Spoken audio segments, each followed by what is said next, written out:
איזה רוגע, איזה מרגיע, עד שאתה נתקע באיזשהו שלט ירוק, שאתה בכלל לא מבין מאיפה הוא צץ. הייתכן צונאמי בתל אביב, בים כל כך רגוע? שלום לצופות וצופים, את הנקודה הזאת אני אנסה לברר במסגרת הפרק הזה בסדרת הסרטונים על החיים בתל אביב.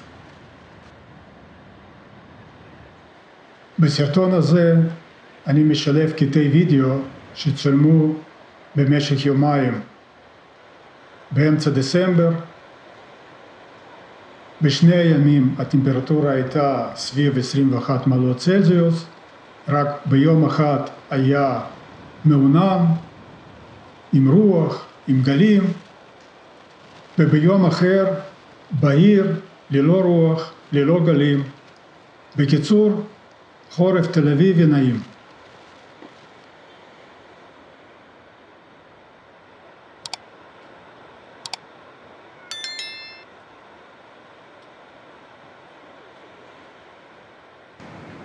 ועם כל הרוגע הזה, לצערי, עלינו לזכור שאנחנו עדיין במלחמה, מלחמה שנכפתה עלינו ב-7 באוקטובר על ידי חמאס אייסיס. צה"ל ממשיך ללחוץ ברצועת עזה, יש הישגים, יש הצלחות, אבל לצערנו יש גם אבדות, וזה קשה מאוד. ואנחנו כל הזמן זוכרים שעדיין כ-140 חטופים מוחזקים בשבי על ידי חמאס אייסיס. ואחרי 60 ימי לחימה, פעם ביומיים, פעם בשלושה ימים, אנחנו מקבלים תזכורת רועמת מעזה. חמאס אייסיס מאותת לנו שהוא חי וקיים ומסוגל להציק לנו. אוקיי, אני מקווה שלא נשארו לו הרבה ימים. ובסוף אנחנו ננצח. אז אחרי עדכון קצר על המצב בישראל ובתל אביב, נחזור לשאלתנו המקורית. האם ייתכן צונאמי בתל אביב, בישראל, ואם כן, מה עלינו לעשות? השלטים הירוקים האלה התחילו להופיע בתל אביב וכנראה במקומות אחרים בארץ כבר לפני כ5 שנים. אני התחלתי לשים לב, אבל לא הייתה לי שום מודעות לנושא. אז בואו ונפנה לאחד שמבין בזה, פיקוד העורף. הם המקור לכל המידע הזה. תקשיבו להם. צונאמי יכול להתרחש בחופי ישראל כתוצאה מרעידת אדמה בים או מגלישת קרקע תת-ימית בעקבות רעידת אדמה חזקה בישראל. גלי הצונאמי בישראל יכולים להגיע עד גובה 5 מטרים ולמרחק של קילומטר אל תוך היבשה. בעת חשש להיווצרות צונאמי תתקבל התראה בצופרים וביישומון פיקוד העורף.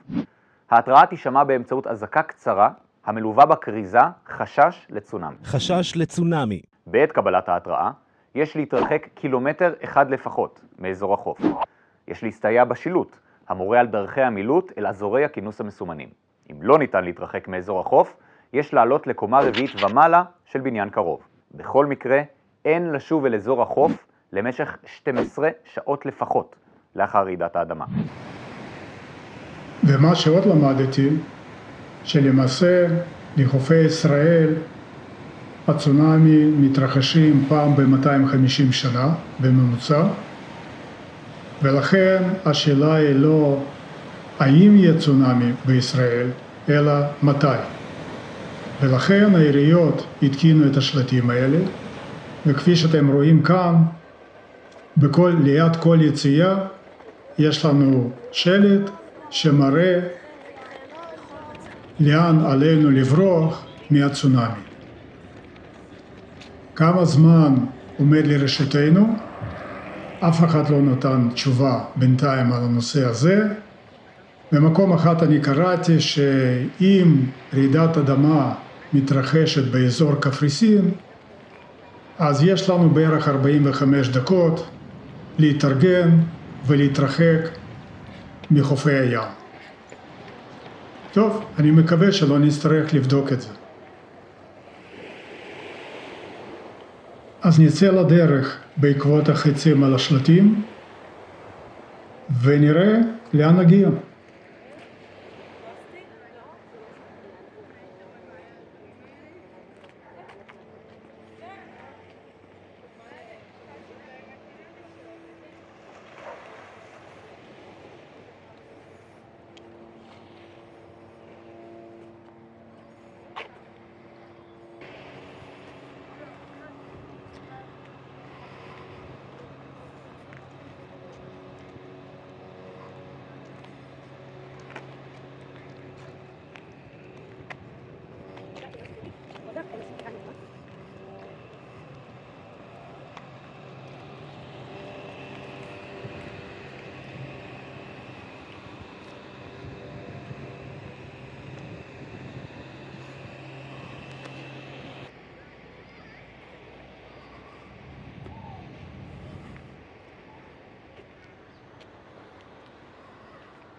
חשבתי שכבר הגעתי לראש הגבעה, אבל השלט מפנה אותנו ימינה להליכה של עוד כ-50 מטר.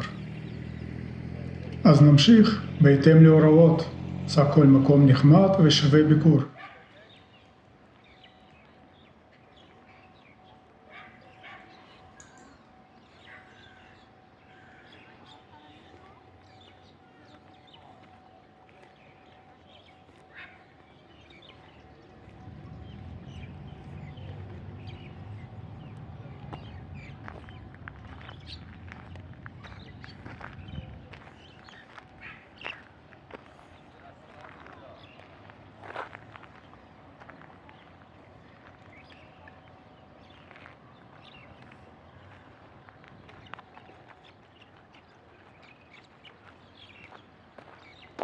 אז כנראה הגענו למקום שרצינו להגיע אליו, על השלט הירוק הזה, שהוא קצת שונה ממה שראינו לפני זה, כתוב צונאמי אזור כינוס.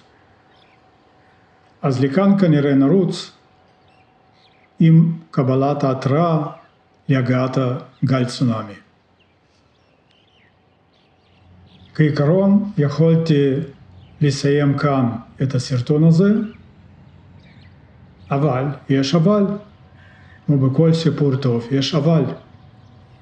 ואת האבל הזה אתם תגלו בעוד כמה דקות, ובינתיים קצת נשוטט בפארק הזה, כי בחורף, במזג אוויר נחמד, בהחלט שווה את הביקור.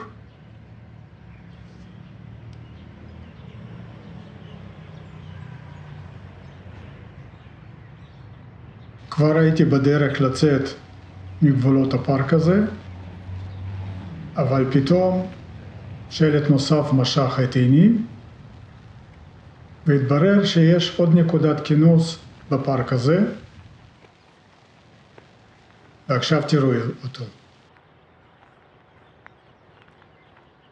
עד כאן עיריית תל אביב ממש בסדר, אבל זה לא האבל שעליו דיברתי לפני זה, ועוד מעט נגיע לאבל.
יצאנו מהפארק הנחמד וחזרנו לרעש של העיר, מכוניות, בנייה בכל מקום, ותראו מה אני רואה שם מבצבץ, עוד פעם שלט צונאמי, והפעם השלט מציע לנו להתקדם עוד 50 מטר. אז נמשיך ובואו נראה לאן נגיע בעוד 50 מטר.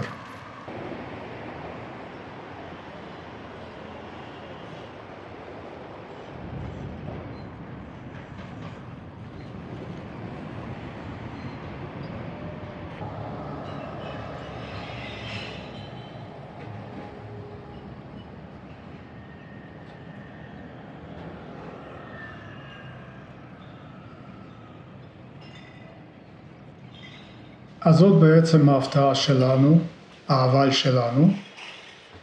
אחרי שצעדנו 50 מטר בתוך שדרה, הגענו לשלט שמזמין אותנו להתקדם עוד 1,500 מטר.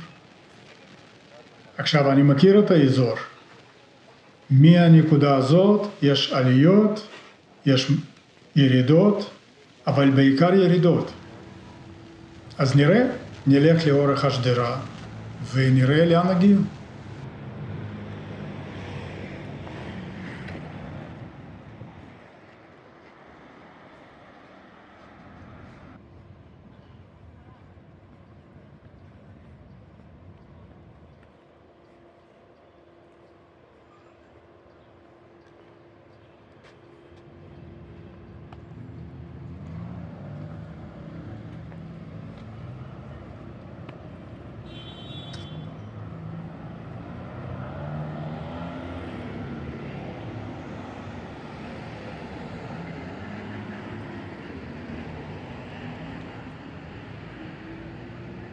והנה עוד שלט אחת, ולמעשה בכל צומת אנחנו נפגוש שלט חדש עם חץ לכיוון הבריחה מצונאמי והמרחק שעלינו לסגור.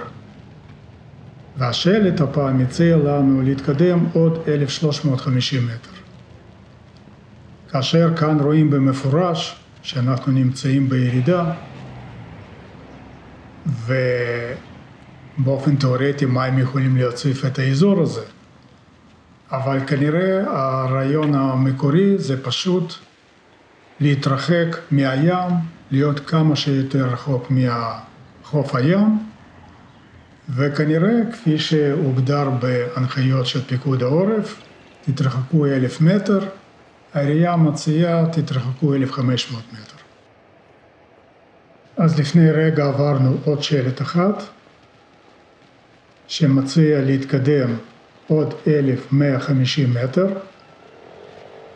ואני בהחלט מתכוון לעבור את המרחק הזה כדי לראות מה יהיה בנקודה של 1,150 מטר מהנקודה הזאת. אבל יכול להיות שזה לא מתאים לכם, אז צופות וצופים יקרים, בהחלט אפשר להיפרד בנקודה הזאת, אבל מי שמעוניין להתקדם ולראות את הסיום של המסלול, או בכלל נהנה מהשדרה הזאת, כפי שאני נהנה, ביום חורפי נחמד.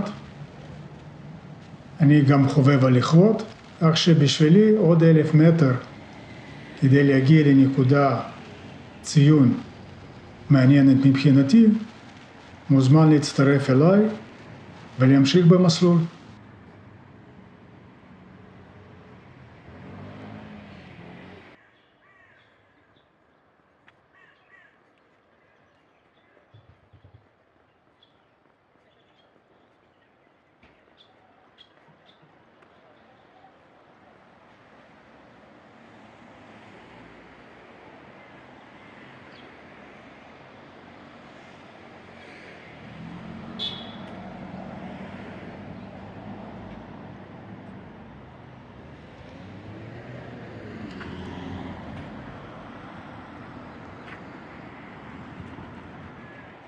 בבקשה, הגענו לשלט של 1,000 מטר.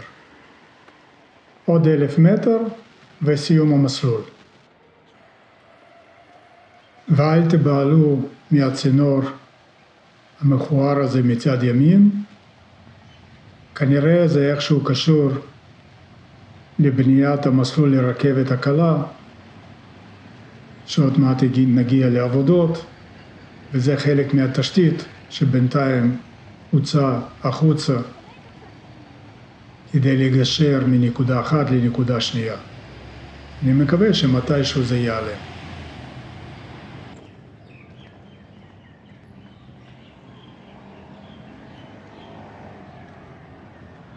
אז הנה הגענו לאזור של העבודות הרכבת הקלה,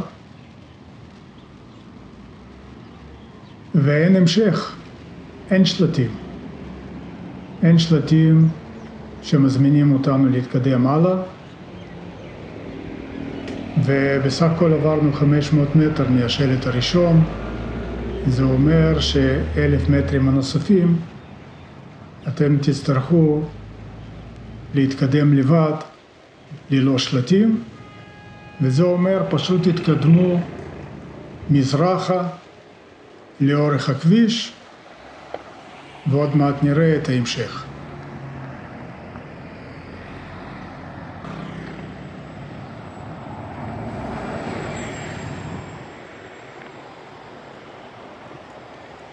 אז אני מקווה שלא נצטרך, אבל אם כן, אז פשוט תמשיכו עוד 1,000 מטר לכיוון הרחוב הזה, לכיוון מזרח, ומכאן גם ניפרד מהסרטון הזה. תודה רבה שצפיתם בסרטון. אז אם אהבתם את הסרטון, אז כפי שאתם בוודאי יודעים, אפשר לתת לייק, להירשם לערוץ, וכמובן להשאיר הערות, וזה מאוד חשוב.